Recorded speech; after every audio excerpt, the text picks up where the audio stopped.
the level of support that we get directly from the state based upon operator hours on some of the most important routes that Island Transit runs.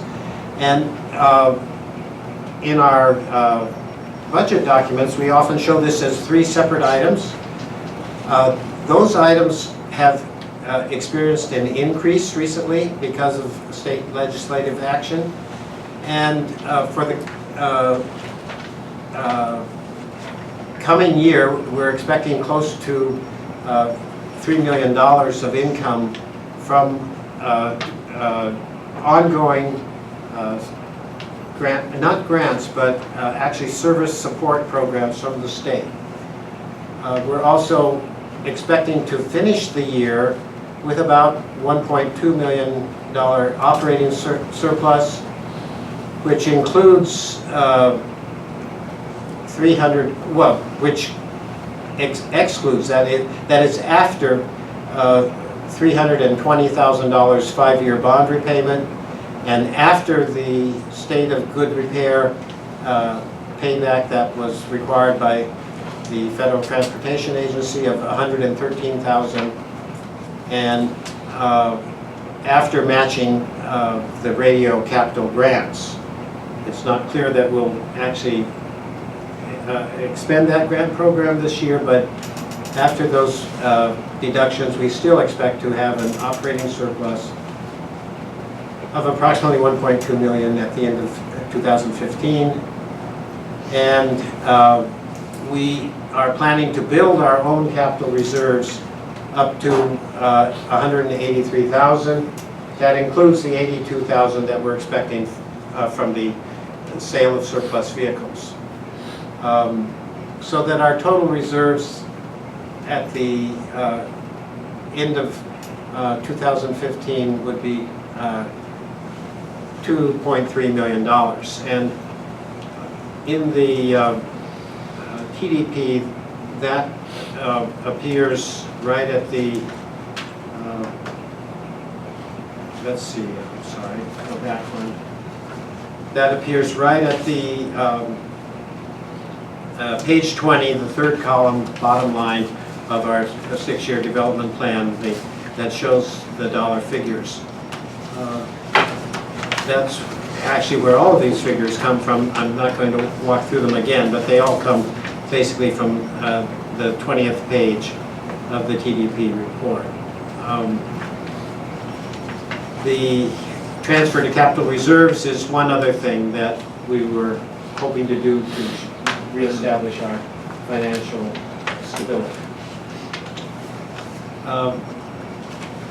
What are the major assumptions behind the next 4 years? As soon as I finish this short presentation, we'll go into public hearing and we'll have lots of time for discussion. And we can go back to any of these items. We're assuming a 3% increase in sales tax revenue, which is a relatively conservative expectation. I think it matches what Oak Harbor is assuming. It is well below what the county is assuming for this year. We're assuming that expenses will rise 4%, which is maybe an over expectation, which means that if they don't rise by that amount, we will have some breathing room. We're assuming a 1% increase in general ridership, not a big change in ridership. We're not assuming Saturday service being reestablished, although that will be discussed, and if finances are better than expected, it would be certainly one of our top priorities. And finally, that our capital base, the whole thing that keeps the system going, the vans and buses will be replaced according to a capital replacement schedule, which is shown on I think page 19 of the report, and also shown in the appendix. And that capital replacement will be based upon mileage and age, because we have a lot of vehicles that have surpassed their predicted lifetime, and maintenance of those older vehicles sometimes becomes more expensive than replacement. We also have in this 6-year plan sufficient capital to rebuild some of the buses as we go along. Another set of assumptions is that inter-county fairs would start in 2016, and it assumes that Island County fairs could begin in 2018. We had to assume what those fares would be. This is not a policy decision, but in order to make the financial projections, we assumed $2 per ride inter-county and $1 per ride for county within Island County. We assume, again, a reduction in ridership. Hopefully we wouldn't have that much reduction, but small systems that have been fare-free sometimes experience a reduction of this amount. If the reduction is less than that, then our projections would improve. Again, all of these assumptions are fiscally, quote, conservative. That is not best case, but more a reasonable assumption for the future. Finally, we are assuming that the state will continue support of 411 and 412. We had to sort of make a judgment call in this regard. The state is committed through the middle of 2017, that is through August of 2017.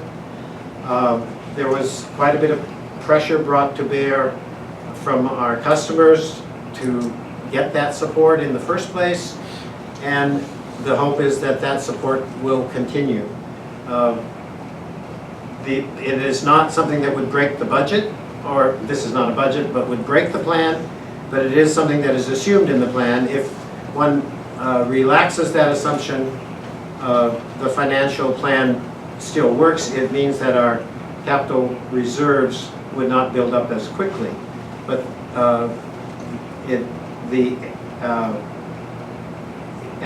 when we actually look at the final numbers, you'll see that the capital reserves that have built up at the end of the 6-year period is, I think, around close to $5 million, and that would be reduced by probably a couple million if we're not getting it from the state. But that's not a reduction even close to zero. And finally, that grant purchases would be made with the help of state grants at the current match rate of 80% grant for buses. We are currently getting 80% grants. We have one substantial grant lined up for execution in 2016, already approved, and the assumption is that other grants would become available over the 6-year period. Not a lot of them. Those are spelled out in the TDP, the hoped for grants. We have been successful in getting these kinds of grants in the past. The hope is that we would continue at that success rate.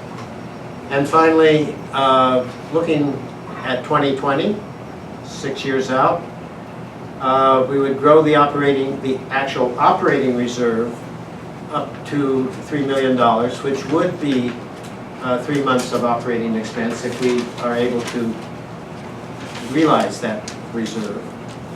The bus reserve would be close to $5 million, anticipating that after 2020 there will be some large buses that will need replacement, and there would be a support vehicle reserve of $160,000, which isn't for 5-passenger support vehicles. It's for small minibuses that could serve in a support capacity both for paratransit and for the van pool program, and but particularly for the large bus program. So the support vehicles, that's why there needs to be a significant reserve built up in that area. Our number of support vehicles has been cut back and will be pretty well worn out by 2020. And so that's the last assumption. And rather than a discussion, what I would like to do, at this point, make, all right, did you, the lights? At this point, I would like to officially open, well, two things. I would like to ask, is there anybody who needs do we have extra copies of the TDP available? Nick? I don't think so, but I certainly can wait. I had them on posted.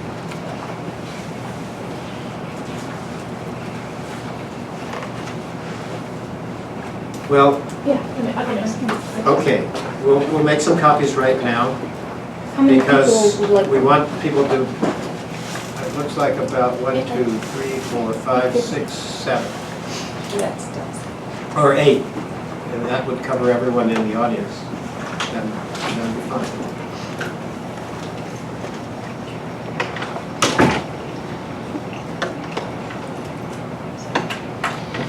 The actual business item is to move into a public hearing where we can discuss the TDP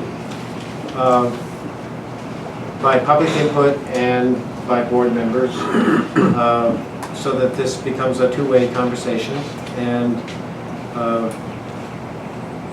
see what we can learn from each other in terms of trying to understand this document. I would point out that the TDP includes a lot of text, which is informative and really gets into its substance when we get to the planning goals and the financial numbers that follow the planning goals. So we'll just wait. Well, are there any, prior to opening the public hearing, because I think I'll wait for the document, are there any questions from the board about what I've presented? Because we've got copies here in our packet, and just wait a second.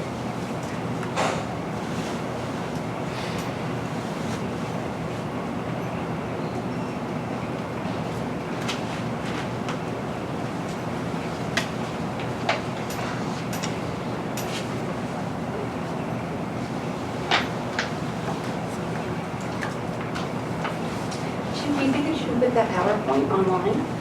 Yeah, it's, The TDP is online. TDP, but that's kind of good information up there too, kind of the synopsis of it. I think also that in order to have an intelligent discussion, we need to be allowed some time to read the data. Yeah, I don't know how much good information you're going to get from us right now. The first draft of the TDP was put up online about 10 days ago. And the second draft was put online, I guess, about 2 days ago. What was today's agenda put online? Today's agenda was put online. Yesterday. Thursday. So prior to that, we wouldn't have known that this was being discussed today. Right. Thank you. Well, we started the discussion at our work session 2.5, 3 weeks ago. So have we, Sean, have you got the copies? I would just assume that we're not going to make any decisions today based on public input, since we're not really provided the information to give substantial input. Well, what I'm aware of is that we need to... Mr. Chair, this has to be approved by September 1st, so there's going to be action taken today. Yeah, Monday. yeah. The This is just kind of sneaking it up on us. Same It's stuff. been online. But not the version that we are actually dealing with today. Well, That's been The changed. There should be a version conversation. that you see today differs from what was online, I think, in 1 or 2 bottom line numbers on one page. I mean, there's not a big difference, and I'll try to point out. All the fair input, the smooth fair input, all that There's a lot of differences. I've mirrored and believe me, there's a lot of differences. Well, Yeah. if you can inform us, I'm only aware of one or two differences that have been introduced into the document. Both drafts are up on the TV and the second one went up on Tuesday. The second draft went up on Tuesday. I checked Wednesday and it was not up. And I saw it up on Thursday. I have a screenshot of it. Whenever stuff's not put online, I think it was a Well, screenshot. I think I checked on Wednesday and I was able to find it. But anyway, maybe you want to go see, make sure our duplication didn't jam or something. I guess I'll re-emphasize that this is not a budget. This is our financial director's best guess as to what we could expect. He's not here. He's not here, but I have met with him 2-3 times over it. And it is also intended primarily for roll-up at the state level. The state transportation agency uses these from all, 50 transportation regions to roll up statewide projections. Which also can be revised every year. We And relook at it. and it gets revisited year by Yeah, year. so it's not like this is a done deal for all 6 years or 5 years. That was- We'll be looking at it again next year. Yes, well, I mean, this is a blueprint. Yeah. This is a blueprint for the future. It's no different than like the county transportation development And each plan. city does it Or, too. I mean, yeah, I mean, it's just, it's a working document. It can be amended at any time. This is just basically a blueprint for where we would like to be. Did you get one up front? They're being passed out. Here we go. Yeah. Robin's bringing a few more. Okay. Mr. Okay. Chair. So, I think I'm ready to officially open a public hearing. Yeah. Yes. Just out of curiosity, when you developed your 6-year plan last year, Right. how does it compare to the actual this year? If I recall, the 6-year plan last year preceded a lot of savings that we have made in the 2015 budget. The 2015 budget is coming in roughly 10% under what was budgeted. And so I guess the main difference is that we're in better shape than we expected when we made this plan, when we made the plan 6 years ago. I mean, not 6 years ago, a year ago, 1 year ago. Does that include the money in terms of insurance and things like that? I mean, Yes. we have a huge deficit of things that are coming due that really should have been paid in the past. The largest and only figure that I know that we're totally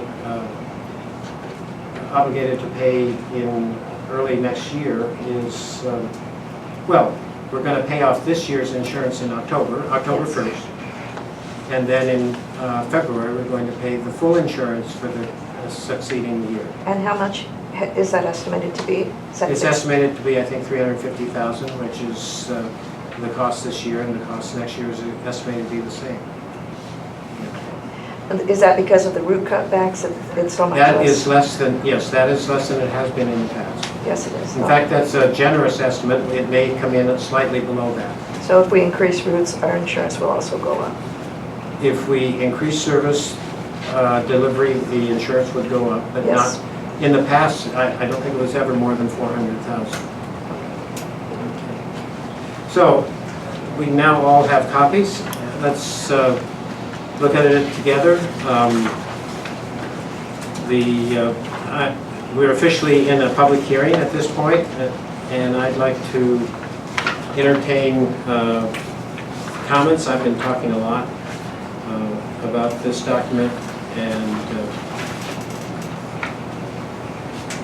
if I think some of the most interesting parts of this document really start on page 14, where we talk about planned activities.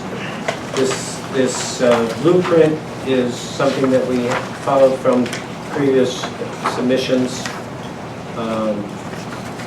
And you'll see that it breaks down our activities into planning, services, facilities, equipment, and any special assumptions that are made for that year alone. It includes the hoped for replacement of a few vehicles on our capital replacement schedule, and also the acquisition of manual drop fare boxes for routes 411 and 412. That cost is also included in 2015. If we turn the page and look at 2016, you'll see that we'll be expecting to implement some sort of recommendations from a fare study. We will again update the TDP, which we do every year. Yes? We're kind of skipping the first 14 pages. What I'd like to ask is on the first page, Sure. in the introduction, you refer to this as a plan. It really isn't a plan, though, is it? It's a blueprint. Well, it depends what, I guess, on your definition of plan. Yes, it is. Yeah. It's a legal term. Excuse me? Isn't this, in this case, a legal term? I mean, is this a plan or is this not a plan? I'm not sure of the legal definition of the word plan. Well, you've been very careful to say this really isn't a plan. I've been careful to say this isn't a budget. Okay. And this is supposed to be a public hearing, Yes. and then public comments will come after you. Oh, my mistake. Yeah, I'm sorry. Okay, it's I not an didn't open mean- discussion. Yeah. So, thank you. Other observations from the floor? Or will we allow? Are we allowed to do that now? Are you done with presenting? Please, We already opened the public hearing. please, go ahead. Okay, the first thing on page 14, it says the fair feasibility study. So as at this time, there's a planned feasibility study, but it has not been adopted or resolved that we will be charging fares. Has it been adopted and resolved that we will be charging fares? Okay, we'll keep that. No, that's a question. Has it Yeah. been adopted or resolved that we will be charging fares? Not to my knowledge. Thank you. Point of order, Mr. Chair, this is a Yeah. public hearing.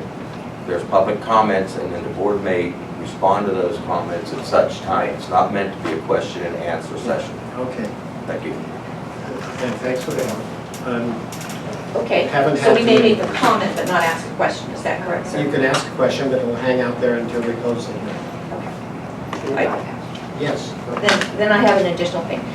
I understand that every transit agency needs to make these plans that are required, that they're a plan, that they can be changed, and I'm assuming that you have to put kind of the blueprint, as you put it, or whatever word you want to use, in there so that you have to put the whole implementation of the fares so that you can go back and revisit it. If it's not there at the beginning, maybe you can't do it. I'm going to go off of that assumption. Okay, so I understand that part of it. Separate from maybe a plan, but maybe very appropriate, because we're having to look at charging fares to meet a financial need that we didn't have 3 or 4 years ago, and that the events of the last 3 or 4 years created, from which you are now trying to recover. So, as well as looking at new sources of income, I don't understand why there wouldn't be a comprehensive review of, because hinging on the success of this plan, this blueprint, or any other long-term feasibility of island transit would be that the need to have staff who are effective, who are productive, and who are transparent in fulfilling their duties. And there has been some sort of a problem here that resulted in this gigantic loss. We have a lot of the same people there, so an outside review as a way of looking at cost savings, or do we have productive people? Do we have effective people? And do we have transparency? I heard that Mr. Ombert had to put in 50 hours of his own time because of the difficulty in the transparency. The records weren't there. So going forward, it seems like there could be a significant cost savings if that was looked at. And in addition to this, I believe this could be very popular with taxpayers, because this is a common theme that taxpayers didn't have, that we don't have effective leadership in our public agencies. And hinging upon that, if we built this great big facility, which costs us a lot of money, including in this plan, wouldn't there be a feasibility study about how we could save money at this facility and how that would go forward? So that's a comment. Don't expect an answer. Thank you. Thank you for the correction. We do. Okay, other comments?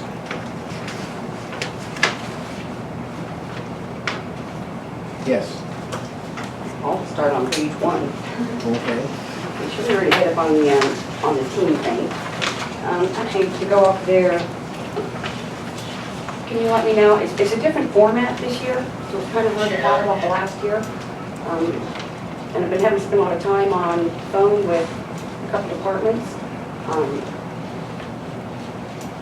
I don't see any mention of the Kenneth tunnel. Excuse me? I don't see any mention of the Kenneth underpass and the solar skyway. So I'm assuming that those aren't going to be put back on here, and that they weren't put back on last year right after the meeting. Still checking on that one. When it comes to on page 8, when we talk about the service characteristics and the county connector, less than between Oak Harbor and Market Point, I have a question on that. Our quarterly inputs that we give to WASDOT, Island Transit goes into the team system and they update each route and the characteristics. So I'd like to know why we're still saying that we're going between Oak Harbor to Mount Vernon for the original routes per day and on Saturday. When those routes we cut down to Marches Point, June 30th of last year, we cut out Saturday service. So are we getting reimbursements on stating that we're driving that full amount instead of our reduced area that we're doing? I put that forth to a couple of agencies. I put that question in there. On page 9, for the ADA response for paratransit, there's nothing under that paratransit system talking about the 3/4 mile, but we put that in under planned activities. So we're gonna plan to stay within the 3/4 miles of a fixed route, but we're not doing it now. No mention of the 1-year board approval for an extension for the grandfathered, 42 grandfathered paratransit people. The board approved a 1-year extension. I've yet to see a resolution on that. But that's something that should be listed in here, that we're picking up out of bounds people. And then on page 15, under facilities, for the repave Old Smith Courier Road, Ms. Rose took that money to pave that road and put it someplace else. And what she did was she gravelled over that road. That was a public meeting. So we have to spend more money on repaving a road that we did halfway. We already got the assumptions on the routes. I agree, or the assumptions for the fair. There's been no discussion of that, and I get it, that saying that it's a working document probably is better than a blueprint, like a working document. However, anything that requires federal funds must be, shall be, in the regional, transportation plan regional and going to the state, the STIP. It must be in there in order to receive federal funds. So this is, if it's in here one day, it's not the next. That's a red flag. On where to go, where is it on this one? Where to go? Yeah, it's no longer in this one, but in the other one, section 8, for the project operating, oh, there we go, 19. Oh, see? The old one only had 2015 through 2020. Number 2 has 2014 through 2015. But my original question is, out of 2015, out of the 4 vehicle accidents that are listed, which one is the Prius that was just in an accident? Was that under a fixed route? Was that under a fixed route Camino, ADA response, or van pool?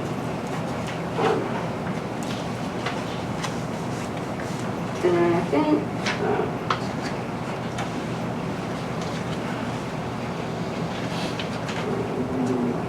For not the 5-passenger vehicles, the Priuses, but for these minivans, I'll use just a replacement for the unauthorized take-home vehicles. I mean, it's just truly going to be a vehicle used for the service of the public and not for take-home vehicles for certain staff members. I'd like to hear about that one. And along with the budget, there were the payment to, it's fantastic that what Mr. Grasso said about getting that like 80-something thousand for the surplus. That's awesome. I'm wondering though, because the board did approve the surplus Prius number 601 3 times. One went up and sold it 3 times. Outside of that though, we paid for state of good repairs. We're coming up with that to close it out, to close out the project. That does not get rid of any accountability for the things that are still going on with the state of good repairs. An upcoming audit in October, I've already sent quite a list to the state auditor's office of what I found as improper payments, and contracts. So we need to budget for some of that too, because there's an awful lot that contracts especially that we've done wrong. Okay. Thank you. Okay, well, thank you. Other contributions from the public?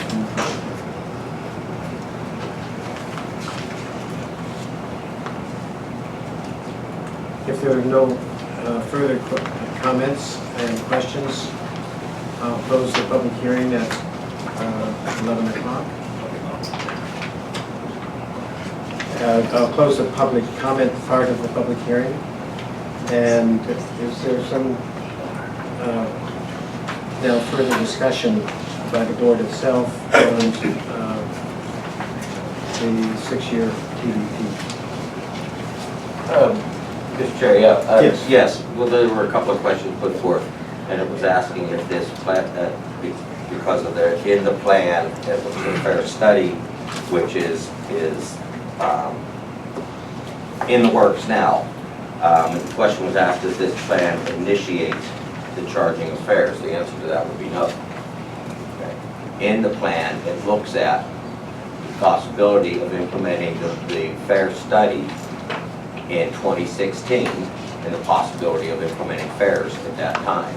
Somewhere in 2016 and we're only into 2017. And that, if you go through the plan, it shows it being done in a phased-in approach, starting with like the 411 and then have the fare boxes with, say, for the 412, and then going into, as years progress and as funds are available to add equipment to buses to implement it in inter-county. The thing of it is none of that is done because it has to be done by resolution, and it has to be adopted by the board. So no, the plan doesn't say that fares are done. And I would just like to add here too, because there's many questions being asked, and I hear it frequently at these meetings, and it keeps going back to things that happened prior to 2014. We're coming into autumn of 2015. It's a different board. There is transparency here. You have staff here. You have a board that's coming forward and giving you factual information instead of financial statements that may or may not have been made up with God knows where the numbers come from. So there is accountability. We have, as far as looking at doing things that I'm going to use the word leaner. Our operations people came through and they restructured routes on the south end to make things work more effectively, more efficiently with your public dollars. Okay, so we are moving forward. There is more transparency, and I think it is unfair to the staff and to the current board to keep referring back to the days when Martha Rose was running this place. Okay? I would prefer to look at this plan as a blueprint for the future, and one in which we're trying to continue to build in a positive momentum and in a positive way for the future of Island Transit. We can't undo the past, but we are moving forward in a positive direction. And that, by the way, was noticed at the state level down in Olympia, because that was a specific reason given to me personally by our senator, that she went and lobbied for us to get that grant or the funding for the 411 route. Okay, so let's please keep moving forward. That's all I have.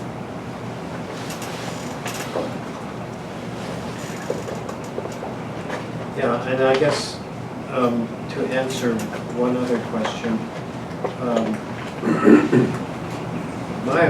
my awareness of changes was focused on the financial side of things. And on page 20 of 25, we have a bottom line there of ending reserves and total ending reserves. By total ending reserves, we mean designated reserve funds and an operating cash carryover. And that is the only number that I'm aware of that changed between versions, because it actually went up by a little bit. And I'm not sure why it went up. Paul said there was a slight error in the calculations. So the final figure, 8,609,463, I think, is what would, when you're talking 6 years out, is just a projection of the assumptions that we tried to summarize on the way in. That is a small correction in a positive direction. Other than that, I'm really not aware of changes between the two drafts that affect the contents. Should we have some more answer? Let's see. There was a question about whether the support vehicles are Priuses. I believe the support vehicles are planned to be minivans and a small bus. At least when I asked Paul that question, he said the support vehicles that need replacement. When we say support vehicles, it doesn't mean just something that drives around. It means a vehicle that can back up a breakdown situation and respond to an unexpected maintenance situation, in addition to emergency response. And I believe the plan is to get things that are larger than the Priuses, and most of the Priuses have passed their current lifetime, I believe. If they're still running, it's unusual. They were bought 6 years ago or something like that. And actually, when I say most, there's not a large number remaining. 4 or 5, I'm not sure. Do you know what the answer is to the Smith Prairie Road question about whether the money was already spent and we're spending it twice, or? No, that particular item is funded through a state grant, which was part of the acquisition of the triangle here at Parker Road and State Route 20 and Prairie Smith. Island Transit had purchased the triangle, and Smith Road is a part of that, in anticipation of a second entrance and exit for this facility, which was required, I don't recall if it was required by the county or the feds, but it was a requirement of construction of this facility. We have a second entry and exit way, mainly for emergency purposes, but for our purposes also to provide better traffic flow as far as getting buses in and out, going to southern parts of the county. But anyway, the road was part of that acquisition. The money was obtained through a state grant. That money is still the road has been purchased, not the paving. We have to provide the paving, which is also funded through the state. We are paving that road, and essentially that road will become our road after the construction improvement project of the state on State Route 20. So all money spent on Smith Prairie comes through us from the state to then provide that improvement. And we're the owners of the triangle right now. We are. Our transit. Would we like to remain owners of that triangle or sell it? I have had discussions with the state about selling it, and it appears that whatever money would be obtained from selling it would have to be reimbursed back to the state. Whether we sold it to the Reserve or the Institute or anybody else or private concern, money came from the state, and we would have to pay back the state. So there's no net gain. No. So at the present time, we have an agreement with the Institute to preserve it in its natural state. It's not very large. Do you know how large it is? I don't recall the acreage. It's also pretty isolated from access point of view. I guess you can get into it from the side roads, but you wouldn't want to get into it from the highway. Right, and that was the original plan, was to have the driveway go through that property to the main road.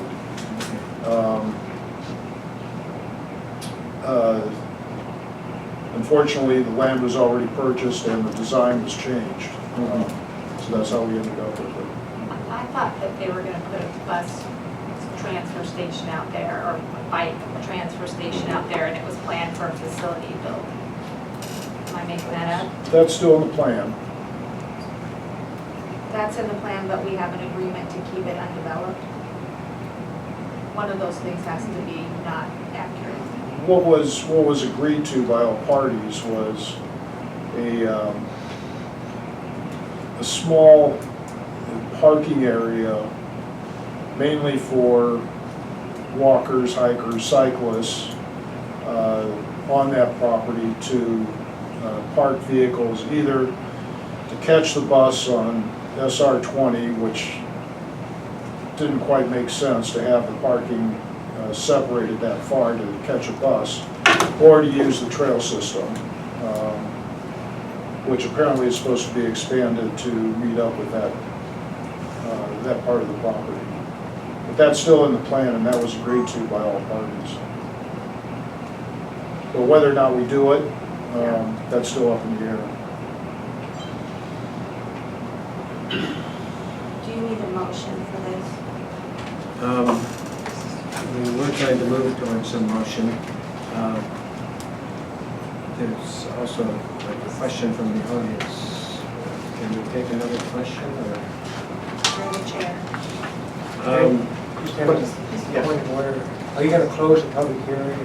Closed it already. I did close it at Oh, 11 o'clock. I did close it at 11 o'clock. Yeah, what is your question? Just a quick question. Is there any liability in the fact that we own that? And if there was an accident, or if you turned it into a parking lot and someone got injured, it's our property, aren't we liable? Well, it'll never be turned into a full-fledged parking area. The intent was, I think, for like 6 to 8 cars or something for use of for the pathway and. But either way, it's still a liability. Yeah, true. And I don't know to the extent of that liability. I mean, that's a very good question. Jeff, you're gonna leave that. Pardon? You're gonna check out that liability. Yes. All right, any further board discussion? One last question from the audience, yes? Yes, if you've got a gate in the back that's not being used now, and originally it was designed to have a secondary access to State Route 20, you would want to go through that Smith Prairie Road and the triangle. And that was the purpose of that. So if you have thoughts of even selling it, then you don't have that secondary access. Well, I know the design of the access there was, they came up with 6 different alternatives, and it was heavily considered and debated. And I think largely determined by an agreement between the county and the state highway authority. I think that's how that was dealt with. My understanding is that the county required the second access because they were told the federal grant required the second access. And then the federal grant requires the second access because they were told the county required the second access. Essentially, that's it. Yeah, so it was a series of using one another to justify the need for a second access. And now we have a requirement on both levels for a second access. That access will be a safer access to the reconfigured Parker Road area, rather than going out, accessing State Route 20 on a curve, on a banked curve, to try to get out that way one way or the other. We ready for a motion? Yes, I think we can move on from our discussion and public hearing to business item number 4, a resolution of the Board of Directors of the Island County Public Transportation Benefit Area Corporation approving the Island Transit 2015 through 2020 Transit Development Plan. Okay, I will move that the board authorize resolution number 8-15 of the Board of Directors of the Island County Public Transportation Benefit Area Corporation approving the Island Transit 2015 through 2020 Transit Development Plan. Second. Okay, it's been moved and seconded to authorize resolution number 8-15 of the Board of Directors of the Island County Public Transit Benefit Area approving the Island Transit 2015 to 2020 Transit Development Plan for TDP. Any further questions or discussions on the motion? I'm sorry, I had to step out for a portion of this petition. This is a plan and it is not legally obligating us to do anything in there. It's our best guess as to things that might happen, but anything within this could change. And it may be amended. And it may be amended, and it is annually reviewed. Any other questions? All those in favor of the resolution? Aye. Aye. Any opposed? Unanimously adopted. Finally, and thank you very much for your participation. And we'll continue to answer questions about the plan if there continue to be specific questions. Our last item of business is discussion and action to change dates and times of the regularly scheduled board meeting for November 27th, which is a Friday after Thanksgiving, and for December 25th, which is a holiday recognized throughout the country of Christmas. And Meg has given us just a copy of calendars that we can refer to. And I'm open to discussion on this. We ask that board members think about this in advance. I think the one thing we might want to note is that in November we have a work session planned. Do you know what date that is? Meg, I have it on one of my calendars somewhere. The 9th. So we have the workshops tentatively scheduled for the second Monday. Yeah. So there's a Highland Transit workshop scheduled for the 9th at 9:30 in the morning. on 9th of November, and there's something scheduled for December on the, what would it, Be the 14th. on the 14th. What about the 20th of November for our regular board meeting? We're gonna be, when we get back from, it's the 16th through the 19th. So we're gonna be, so, all three of us will. The risk for the project ends on Friday, but I've got risk pool that goes, or Thursday, I've got risk pool that continues till Friday. So I'm out. Which dates are you talking about? February, November. November, I'm sorry. Jeez. November 20th. And Okay, so moving it forward in time to the 20th doesn't work for me. What about the question of doing something on the 30th of November, a Monday? Yeah, Mondays, Yep, okay. okay, well, let's plan our November meeting for the 30th. I'll advance it. At the 9:30 time. My guess is at that point, we will be well into the 2016 budget discussion. We may even be finished with it. We may try to finish it at that time. That takes care of November. In December, we have a workshop planned for the 14th, which could also be a special meeting. Question is, do we need further meetings between that and the end of the year? And I guess I would not be available the last week after Christmas. What about the 18th?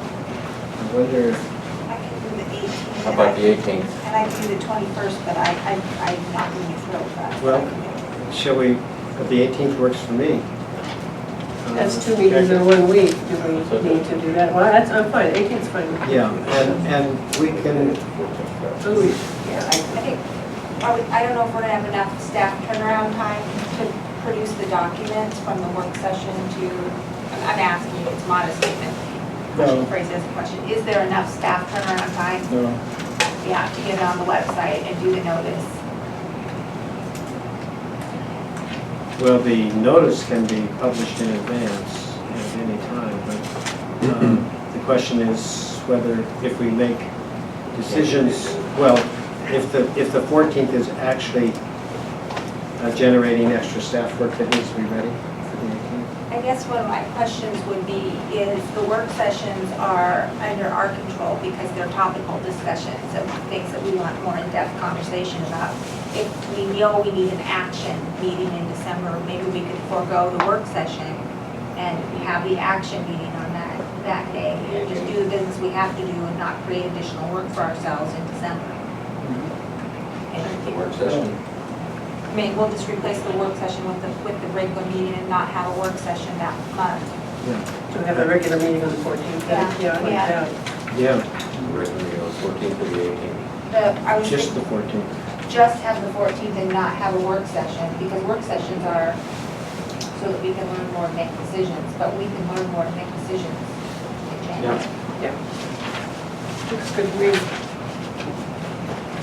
So the current suggestion is one meeting in December on the 14th, which, if we haven't brought it to conclusion before that, would be our budget adoption meeting, our final budget adoption.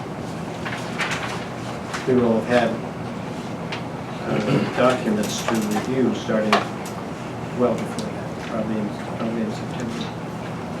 Okay, so I make a motion, we change the November 27th, 2015 business meeting date to November 30th, 2015, and the December 25th, 2015 business meeting date to December 14th, 2015. Second it. It's been moved and seconded to have our full Island Transit Board meeting in November on the 30th at 9:30, and to have one meeting in December on the 14th of the full board.